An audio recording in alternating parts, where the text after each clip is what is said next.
자, 오늘 본문은 노아의 방주 세 번째 시간으로 드디어 이제 방주가 다 완성이 되어져서 그곳으로 노아와 노아의 가족들과 또 여러 짐승들이 방주에 들어가게 되는 그 장면을 우리가 볼 수가 있습니다. 지난 시간에 이 방주의 크기에 대해서 제가 한번 설명을 드렸지요. 무려 축구장보다 더 큰 약 135m가 되는 그런 길이고, 폭은 8차선 도로 정도 된다. 높이는 4층, 5층 아파트 정도 된다. 그렇게 말씀드렸는데 어떤 분들이 그런 말을 하더라고요. 그거 그림이나 사진을 좀 보여주면 더 실감이 날 텐데, 그런 이야기 하셔가지고 제가 어렵게 사진 한 장 준비해 왔습니다. 자, 우리 한번 띄워주십시오. 최근래에 노아 방주를 모형으로 만든 그 배입니다. 실제 크기하고 거의 똑같다라고 합니다. 네덜란드의 건축가 요한 히버스라는 사람이 2012년도에 완공한 노아 방주의 모습입니다. 거의 성경에 나오는 크기하고 흡사하다라고 하는데요. 무게가 약 3,000톤 정도 되고요. 제작 기간만 약 7년 정도 걸렸다라고 하지요. 그리고 소요되는 비용이 그 당시의 돈으로, 우리나라 돈으로 약 57억 원이나 투입이 되었다라고 합니다. 굉장히 큰 배가 그렇게 만들어졌는데요. 한때 이 노아 방주가 우리나라에 기정이 될 수 있다, 그런 말이 있었습니다. 이 남북이 분단된 저 판문점에 기정이 된다, 그런 말도 있었는데 그게 이루어지지 않았고 여전히 저 네덜란드 암스테르담에 그렇게 전시가 되고 있다라고 합니다. 행여나 네덜란드 갈 일이 있으면 꼭 한번 들러보십시오. 그래서 노아 방주가 얼마나 크고 어떤 것인가 한번 보는 것도 괜찮을 것 같습니다. 자, 이렇게 큰 배를 여러분 몇 명이 만들게 됩니까? 고작 4명이, 노아와 그 세 아들 4명이 만들지요. 옆에 뭐 와이프, 며느리들은 좀 뭐 식사 때 끼니를 해결해주고 그 정도일 수 있지만 제대로 만들지는 못하지요. 그래서 이 4명이 이 큰 배를 매일매일 그렇게 애쓰면서 만들게 되어집니다. 자, 이 큰 배 만들기까지 참 우여곡절이 많이 있었지 않겠습니까? 그 중에 특별한 것이 무엇이냐면 이 배를 무려 120년 동안이나 매일 산에서 나무 벌먹하면서 만들다 보니 주위 사람들의 이런저런 반응이 참 있지요. 노아가 방주를 120년 동안 만드는데 주위 사람들의 반응, 여러분 어땠을 것 같습니까? 한마디로 여러분 뭐 했다고 할까요? 미쳤다고 하는 겁니다. 그죠? 돌았다고 하는 겁니다. 지금 저 배를 뭐 하려고 만드느냐? 오랫동안 왜 저렇게 공을 들여 배를 만들고 있느냐? 그것도 이 높은 산에다가, 해발 200m가 넘는 이 높은 산에다가 무슨 배를 저렇게 크게 만들고 있느냐? 노아가 드디어 미쳤구나. 노아가 미친 것만 아니라 그 가족 모두가 미쳤구나. 저렇게 큰 배가 필요하다고 어디 바다라도 옮겨올 셈인가? 뭐 이런저런 말을 해대게 되는 거지요. 그러면서 심지어내는 말도 하지 않겠습니까? 만약에 저 배가 뜰 정도의 비가 내린다면 내 손에 장을 지지리라, 뭐 그런 말도 하는 거지. 여러분 그들의 편에서 보면요 크게 문제될 거 없을 것 같습니다. 그들 편에서 본다면 이해가 될 것 같습니다. 정말 정신 나가지 않고서야 해발 200m가 넘는 그 높은 산에 이 큰 배를 4명이서 무려 120년 가까이 짓고 있다. 그들 편에서 보면요 이런 말 충분히 할 수 있는 거 아니겠습니까?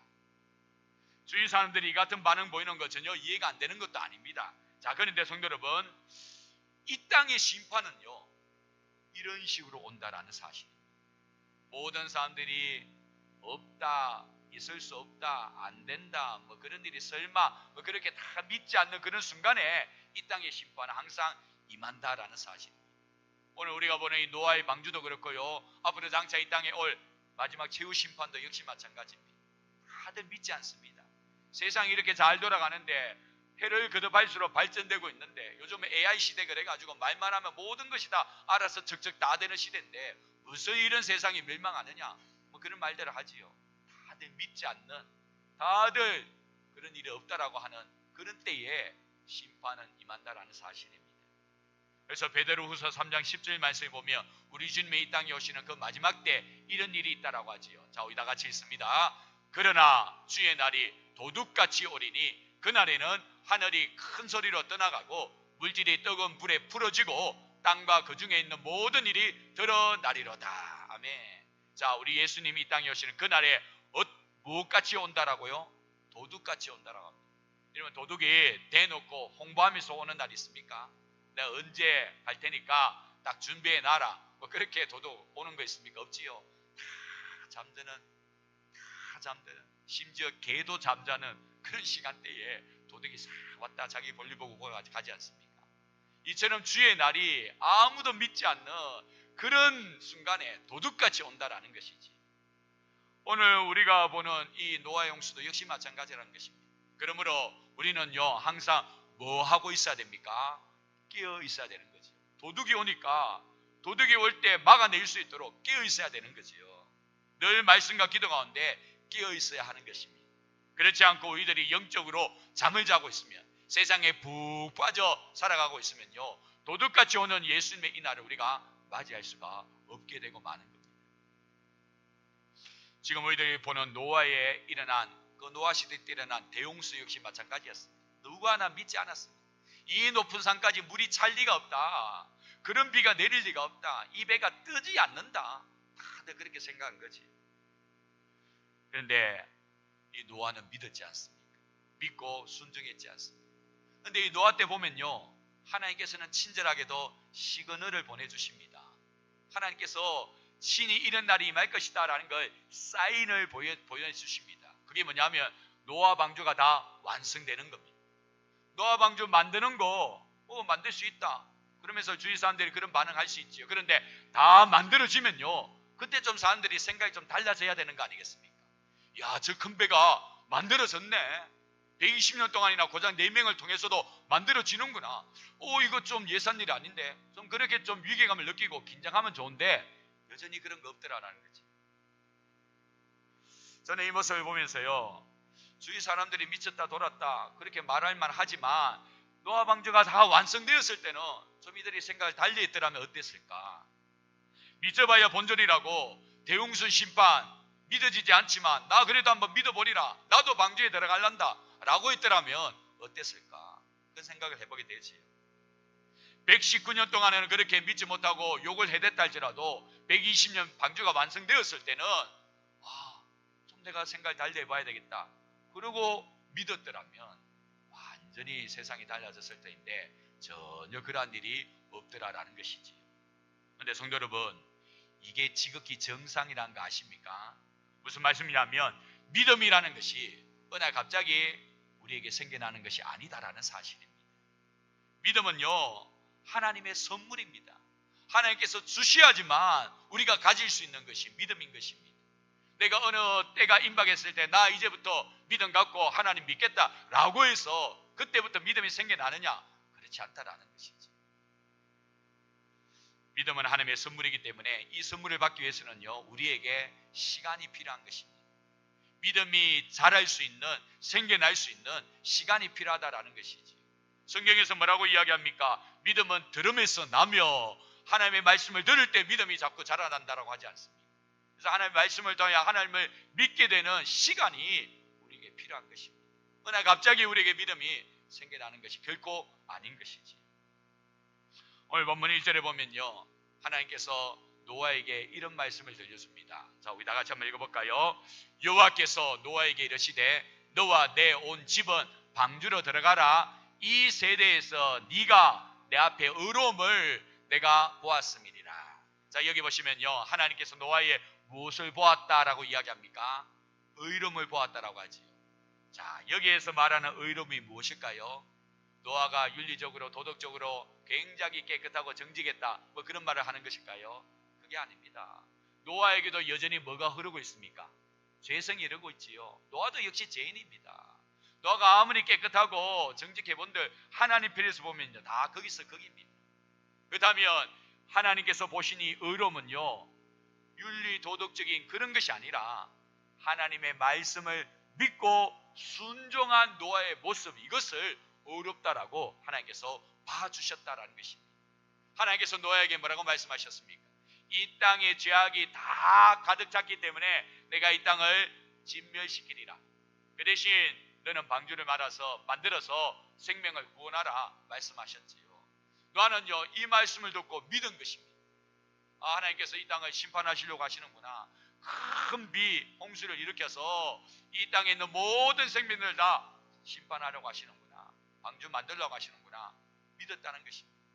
만약에 노아가요 이러한 하나님의 말씀에 믿지 않았다면, 하나님 고작 우리는 4명밖에 없는데 무슨 그 큰 배를 만든다는 말입니까? 이 산에서 배를 만든다고요?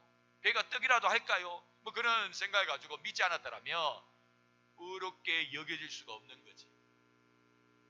노아는요 하나님의 그 참 받아들이기 힘든 그런 명령이고 지식이지만 믿었던 것입니다. 믿고 순종한 그 모습을 오늘 하나님께서 의롭게 봐주신 것이지. 그리고 오늘 이제 노아야 방주로 들어가라 말씀하시는 거지. 자, 여기서 우리는요 구원 얻는 원리 하나를 발견할 수가 있습니다. 누가 구원을 얻을 수가 있습니까? 그것은 바로 하나님을 믿는 의로운 자, 하나님을 믿고 섬기는 의로운 자가 방주로 들어갈 수 있고 홍수 심판을 면할 수 있고 구원을 얻을 수가 있다라는 사실을 바로 오늘 본문을 통해 우리가 알 수가 있게 되는 거지. 오늘 나도 역시 마찬가지입니다. 누가 하나님의 심판을 면하고 구원 얻을 수가 있습니까? 바로 하나님을 믿는 자인 겁니다. 하나님을 믿고 하나님을 섬기며 살아가는 자, 그 사람을 하나님께서 어렵게 여겨주셔가지고 구원을 해주신다라는 사실입니다. 우리 모두는 이 구원의 은혜를 누려야 되는 것입니다. 하나님을 믿고 하나님을 섬기면서 하나님 앞에 어렵게 여김을 받아 구원을 얻을 수 있어야 된다라는 사실인 것입니다. 성도 여러분, 아무나 구원 얻는 것이 아닙니다. 아무에게나 구원의 기회는 주어집니다. 그렇지만 구원은 믿음을 가진 자만 얻을 수 있는 하나님의 은혜인 것입니다. 아무에게나 구원의 기회는 주어집니다. 그런데 구원은요 믿음을 가진 자에게만 허락되는 하나님의 은혜라는 사실입니다. 어느 큰 유람선이 침몰하게 되어졌습니다. 선원들은 승객들에게 구명조끼를 하나씩 나눠주면서요 이렇게 이야기합니다. 반드시 이 조끼를 입으셔야 합니다. 이 조끼 입고 있으면 배가 침몰할 때에 물에 빠져도 구조선이 올 때까지 견딜 수 있습니다. 그러면 살아남을 수 있습니다. 반드시 이 조끼 입으십시오. 그런데 몇몇 사람들은요 이 선언의 이러한 이야기를 기뚱으로 듣습니다. 아직 배가 침몰하지도 않았는데 웬 호들갑이냐? 나 수영 좀 할 줄 알거든. 그 조끼 나는 불편해서 싫어. 그런 거 노약자나 입는 거지 나에게는 어울리지 않아. 나는 괜찮아. 그러면 그런 식으로 구명조끼 입기를 거절하면요 갑자기 배가 침몰할 때 결국 어떻게 되고 맙니까? 저 차가운 바다에 들어가서 온몸이 마비되어 결국은 구조선이 오기까지도 기다리지 못하고 다 죽고 마는 것이지. 분명히 이들에게 구원 얻을 기회가 주어졌습니다. 그러나 그것을 받아들이지 않고 믿지를 않다 보니까 결국 갑자기 찾아온 그 죽음 앞에 그대로 당할 수밖에 없더라라는 사실입니다. 성도 여러분, 구원은 오직 믿음을 가진 자에게만 허락되는 하나님의 선물이고 하나님의 은혜라는 사실 우리가 꼭 기억해야 될 줄로 믿습니다. 그렇기 때문에 이 믿음을 가지려고 우리가 말씀을 봐야 되고 예배를 드려야 되고 함께 교회 생활을 해야 되는 이유가 여기 있는 것이지. 자, 이렇게 노아와 그 가족들이 방주에 들어갑니다. 참 얼마나 감격스럽겠습니까? 정말 꿈만 같던 시간을 다 보내고요 드디어 이제 방주에 들어갑니다. 그런데 노아만 방주에 들어간 것이 아니라 짐승들도 함께 들어갔다라고 하지요. 자, 짐승들이 방주에 들어가는데 지난 시간에도 제가 말씀드렸습니다만 일일이 짐승 잡아가지고 포박해가지고 방주에 끌어 들어온다면요 여러분 방주 만드는 것보다 더 힘들 수 있습니다. 또 오랜 시간이 걸릴 수 있습니다. 그 짐승들 일일이 잡으려고 하면요 얼마나 힘들겠습니까? 그런데 지난 시간에도 말씀드린 것처럼 이 짐승들이 다 어떻게 했다고요? 방주로 다 나오더라는 겁니다. 자, 오늘 우리가 읽었던 9절 말씀 한번 볼까요? 9절 말씀 한번 띄워주십시오. 9절 말씀에 보면 하나님이 노아에게 명하신 대로 암수 둘씩 노아에게 나와 방주로 들어갔습니다. 그렇습니다. 짐승들이 희한하게도 하나님의 뜻 가운데 방주로 다 나와서 다 들어온 겁니다. 제가 지난 시간에도 말씀드렸지요. 이 방주로 들어오려고 짐승들이 줄을 쭉 서는데요. 그게 보면 양도 있고 표범도 있고 그죠? 또 뱀도 있고 쥐도 있고. 그러면 만약에 그 본능이 꿈틀꿈틀거린다면 앞에 양이 있는데 그거 가만히 내버려 두겠습니까? 이 뱀이 들쥐를 보고 가만히 내버려 두겠습니까? 근데 희한하게도 그런 거 전혀 없이 딱딱 줄지어 방주 안으로 들어오는 겁니다. 하나님의 놀라운 은혜라고밖에는 설명할 길이 없는 거지. 자, 이렇게 방주에 들어오는데요. 근데 신기한 것은 이 짐승들 중에요, 정결한 짐승이 있고 부정한 짐승이 있는데 부정한 짐승까지도 이 방주 안으로 들어왔더라는 것입니다. 자, 우리 그 대목 한번 보겠습니다. 우리 본문 한 8절 말씀 정도 되겠네요. 8절 말씀 한번 볼까요? 정결한 짐승과 부정한 짐승과 새와 땅에 기는 모든 것은 9절 한번 띄워주십시오. 하나님이 노아에게 명하신 대로 암수도신 노아에게 나와 방주로 들어갔으며, 분명히 정결한 짐승만 들어온 것이 아니라 부정한 짐승들도 같이 방주에 들어왔더라라는 것입니다. 자, 성도 여러분, 부정한 짐승은 방주에 타면 안 되는 거 아닙니까? 부정하니까. 그래서 이참에 부정한 거 싹 정리하고 노아 홍수를 통하여 새로운 세상 펼칠 때에 정결한 것만 있으면 얼마나 좋습니까? 근데 하나님은요, 그렇게 하지 않으시지. 자, 여기서 우리는요, 중요한 두 번째 구원의 원리를 깨달을 수가 있게 됩니다. 그것은 바로 하나님의 구원에는 차별이 없다라는 사실입니다. 정결하든 부정하든 관계없이 하나님께서 택하셔서 방주에 들어오면 그 존재가 부정하든 정결하든 관계없이 구원을 얻을 수 있다라는 사실입니다. 그 존재가 부정하든 정결하든 관계없습니다. 하나님께서 택하셔서 방주에 들어오기만 하면 부정하든 정결하든 관계없이 다 구원을 얻는다라는 것이지.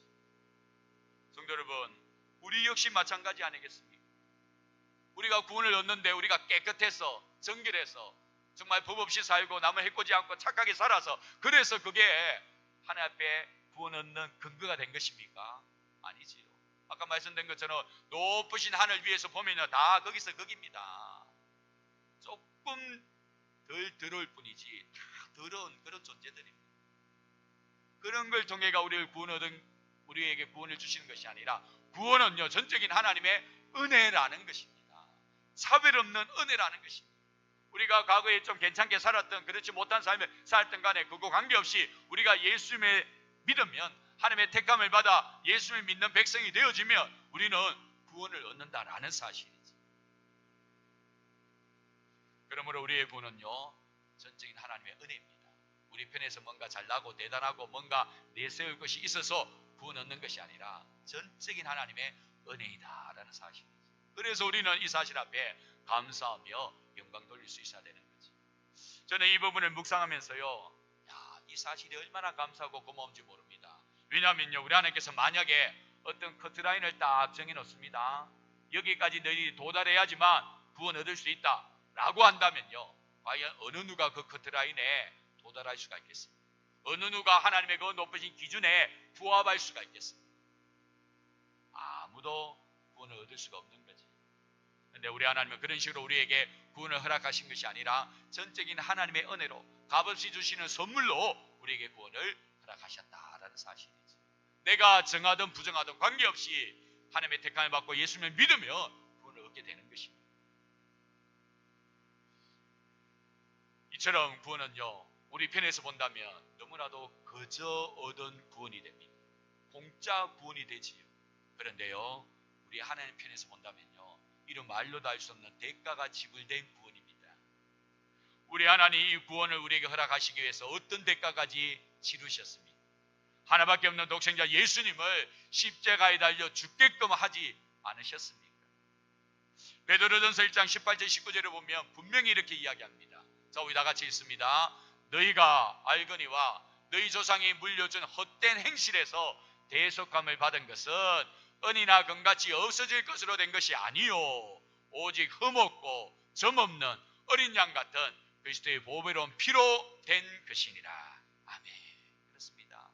우리의 구원이 어떤 금이나 은이나 어떤 수고나 애씀으로 되어진 것이 아니라 전적인 우리 주 예수 그리스도의 보혈의 은혜, 하나님의 은혜로 된 것이다 라는 것이지.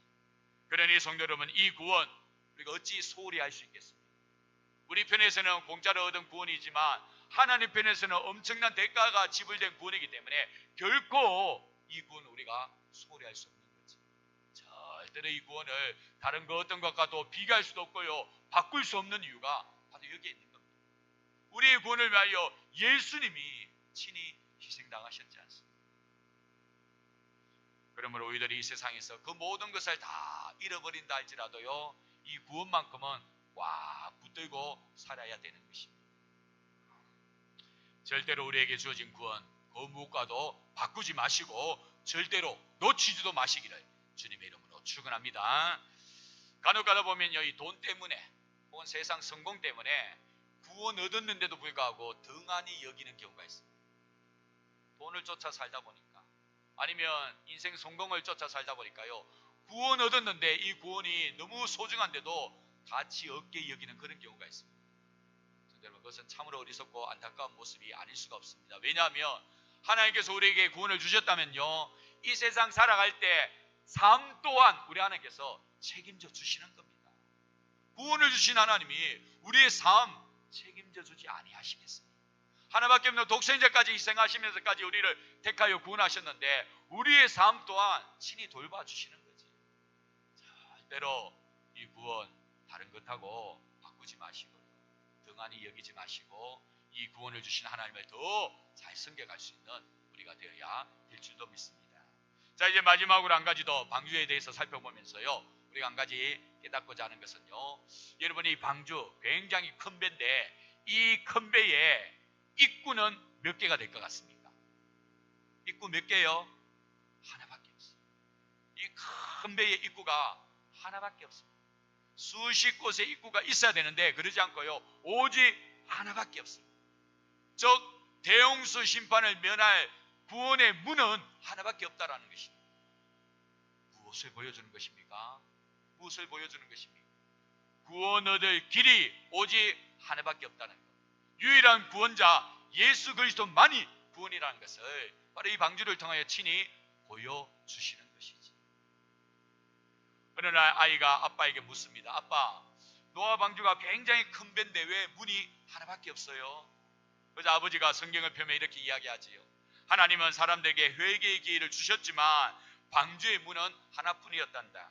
그 문이 닫히면 그 누구도 들어갈 수가 없게 하기 위함이지. 그 문은 지금 예수님을 상징하는 거야. 예수님은 내가 곧 문이다 라고 말씀하셨지. 아무리 방주 가까이 있어도 그 문 안으로 들어가지 않으면 살아남을 수 없는 것처럼 예수님에 대하여 듣기는 들어도 예수님 믿지 않으면 구원을 얻는 것과 마찬가지란다. 오직 예수님 한 분만이 구원의 문이고 그 문만을 통하여 우리는 천국으로 들어갈 수 있단다. 그렇습니다. 성도 여러분, 구원의 문은 오직 하나밖에 없습니다. 그 문은요, 닫혀지고 나면 더 이상 열려지지 않습니다. 아무리 밖에서 아우성치고 문 좀 열어달라고 소리친다고 할지라도 닫혀지고 나면요, 더 이상 열려지지 않는 문이 이 구원의 문인 것입니다. 그러므로 열려있는 이때에 우리는 구원의 문으로 들어갈 수 있어야 됩니다. 예수님을 믿을 수 있어야 됩니다. 예수님을 믿는 은혜를 누릴 수 있어야 되는 것입니다. 요한계시록 3장 20절에 보면 우리가 잘 아는 이런 말씀이 나오지요. 우리 다같이 한 목소리로 마지막으로 읽겠습니다. 볼지어다 내가 문 밖에 서서 두드리노니 누구든지 내 음성을 듣고 문을 열면 내가 그에게로 들어가 그와 더불어 먹고 그는 나와 더불어 먹으리라. 우리 예수님 지금도 우리 마음 밖에서 우리의 마음의 문을 녹화하고 있습니다. 문 열면 내가 들어가서 내가 너와 함께 먹고 마시겠다. 구원을 허락해 주겠다. 내가 유일한 구원인데 나를 통하여 천국 갈 수 있는 길을 제시해 주겠다. 하나님 말씀하고 있는 거지. 사랑하는 성도 여러분, 우리는 지금 이 예수님을 믿어야 될 줄도 믿습니다. 나중에 차차 믿지. 여러분, 그 나중이 안 올 수도 있습니다. 그 나중의 시간은 우리의 시간이 아닙니다. 우리가 지금 이 기회에 예수님을 영접하고 예수님을 나의 구원자로 믿고 살아갈 때 언제 배란가는 우리에게 심판의 시간이 온다 할지라도 우리는 다 방주 안으로 천국으로 들어갈 수 있는 것입니다. 예수님을 믿고 나의 구원자로 삼고 천국의 은혜를 누릴 수 있는 저와 여러분들 다 될 수 있기를 주님의 이름으로 축원합니다. 기도하겠습니다. 존귀하신 하나님 아버지, 감사합니다. 방주 세 번째 시간을 통하여서 이제 드디어 방주 안으로 들어가는 노아의 모습과 가족과 또 짐승들의 모습을 봅니다. 하나님, 참 꿈같은 시간을 보냈지 않겠습니까? 우여곡절도 많았지요. 그러나 노아는요, 하나님의 말씀을 믿고 순종하여 그게 의로움이 되어져서 마침내 구원 얻는 걸 보게 됩니다. 그렇습니다. 구원 누가 얻을 수 있습니까? 하나님을 믿는 자, 하나님을 믿고 어렵게 여김을 받은 자, 그 사람이 구원 얻는 줄 믿습니다. 하나님 이 시간 우리 모든 성도들 다 하나님을 믿게 하시고 예수님을 영접하게 하셔서 우리 하나님의 눈에 어려운 자로 보여져 천국 백성 되게 하여 주시옵소서. 하나님 정하든 부정하든 관계없이 하나님의 택함을 받으면 방주 안으로 들어가기만 하면 구원은 보장되는 점이 있습니다. 우리 역시 우리의 삶 돌아볼 때 여러 가지 부정적인 모습 많이 있지요. 그러나 그럴지라도 하나님의 택감을 받아 예수님 믿으면 구원 얻어지는 것이지. 보기 가운데 아직까지 자신의 죄 때문에 또 행한 모습 때문에 내가 어찌 감히 그런 마음이 있습니까?